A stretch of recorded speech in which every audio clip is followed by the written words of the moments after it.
Graça e paz, irmãos. Eu vim trazer para partilhar com vocês uma palavra que Deus me entregou alguns dias enquanto eu estava em oração. O Senhor me fez recordar do profeta Joel, eu partilhei com alguns irmãos, mas eu senti no desejo, eu senti no meu coração de partilhar com vocês essa palavra, que para mim foi um acalento, que para mim trouxe tranquilidade, que para mim trouxe paz. Renovou a minha fé neste momento tão difícil que nós estamos vivendo. E eu acredito que essa palavra também trará paz ao seu coração. A palavra está em Joel, é todo o livro do profeta Joel. E eu quero fazer esse apelo para você ler, já que você está em casa, com a sua família, nesse momento, de quarentena que passamos. Então que você tenha esse tempo de ler essa palavra. É um livro muito pequeno, onde você vai ler em poucos minutos. Eu acredito que Deus fará muito no seu coração e em meio aos seus. Então a palavra ela vem nos trazer que o profeta Joel, ele foi levantado por Deus, não é? Ele foi despertado por Deus para anunciar o seu juízo a um tempo e a um povo que passava por um momento bem complicado, um momento de crise. O povo estava passando por uma crise. Eles já haviam passado pela crise da seca. Eles passaram um tempo muito difícil, onde as plantações foram afetadas pela seca, e eles viviam da agricultura, eles viviam da plantação de suas mãos, mas a seca assolou aquele povo, assolou aquela comunidade. E após eles acharem que estava livre da seca, veio a praga de gafanhotos. Então acabou com tudo aquilo que eles estavam guardando, aquilo que restou do sofrimento da seca. Então o povo estava passando por um momento de crise, estava passando por um desastre, foi ali um desastre ambiental, onde afetou não apenas as plantações, as suas casas, mas também afetou o templo. A palavra de Deus diz em Joel 1:9, que diz assim: já não há oferta nem libação no templo do Senhor. Então o templo também foi afetado por essa seca e também por essa praga de gafanhoto. Era um momento difícil, era um momento de crise, mas Deus desperta Joel para levar a esse povo uma resposta, para levar a esse povo a um momento de despertamento. E foi essa a missão do profeta Joel, foi ser levantado por Deus para interpretar aquela crise como o juízo de Deus, como o apelo de Deus, para que o povo voltasse o seu coração a Deus. E foi isso que ele fez. Ele convocou o povo ao jejum, à penitência. O povo estava parado, o povo estava estagnado diante do sofrimento, diante da crise. Mas Joel compreendeu. Joel viu ali aquele momento de crise como um momento em que o povo precisava voltar o seu coração para Deus. Não apenas rasgar as suas vestes, como diz a palavra, mas rasgar o vosso coração. Ir a Deus, voltar a Deus com toda a sua verdade, com toda a sua sinceridade. E ele convoca esse povo, ele convoca o povo a esse despertamento, a essa oração, a esse momento de penitência, a esse momento difícil.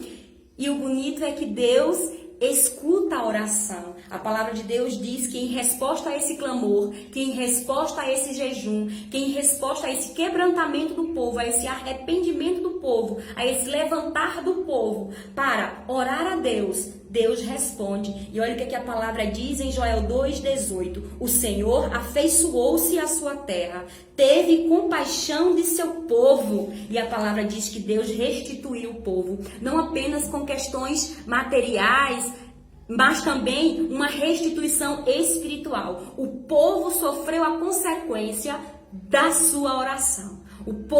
A consequência da oração chegou ao povo. Foi resposta de Deus a esse povo, não apenas a restituição humana, mas a restituição espiritual. E foi aí que veio o Pentecostes. Promessa do Senhor: depois disso acontecerá que derramarei o meu espírito sobre todo ser vivo. Vossos filhos e vossas filhas profetizarão, vossos anciãos terão sonhos e vossos jovens terão visões. Naqueles dias derramarei também o meu espírito sobre os escravos e escravas.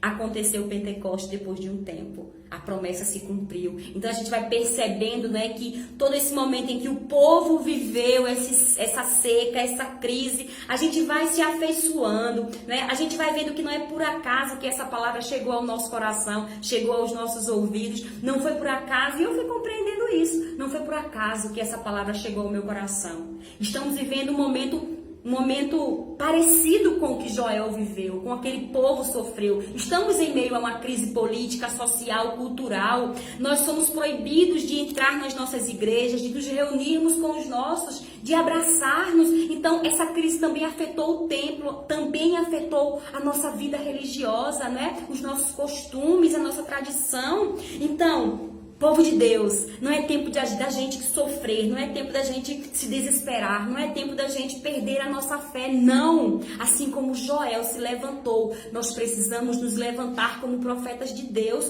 como homens e mulheres que têm experiência com Deus.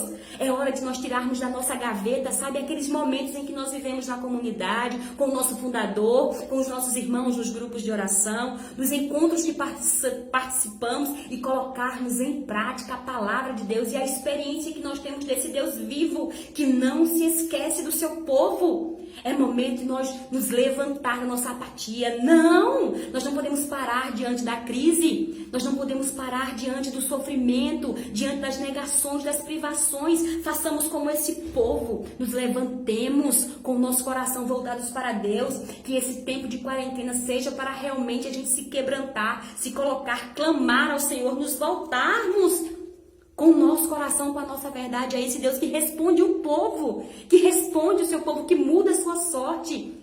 Sejamos Joel para esta geração. Existe um povo que ora pela nação brasileira, existe um povo que tem pagado o preço pelo avivamento da nação brasileira, e houve o encontro da profecia do avivamento em 2020, e o clamor e a emoção foi para que a gente voltasse para os cenáculos. É preciso que a gente volte para o cenáculo, assim como aquele povo, e continue rezando, orando, clamando ao Senhor, que com certeza Ele escutará a nossa sorte. Então eu quero fazer um apelo também para você, Resgate, para você, nação brasileira, para você, pernambucano, para você, caruaruense. Eu não sei de onde você está, qual é a sua cidade, a qual povo você pertence, mas eu quero dizer que você, assim como o profeta Joel, tem a responsabilidade de levantar esse clamor, de convocar os seus irmãos de comunidade, sua família, para permanecermos juntos nesse momento de crise, levantarmos os nossos olhos para o céu, que os nossos olhos não estejam atentos às estatísticas que a cada dia aumenta aí. Não, a nossa salvação está no nome do Senhor que fez o céu e a terra. O céu não entra em crise, como diz um amigo meu.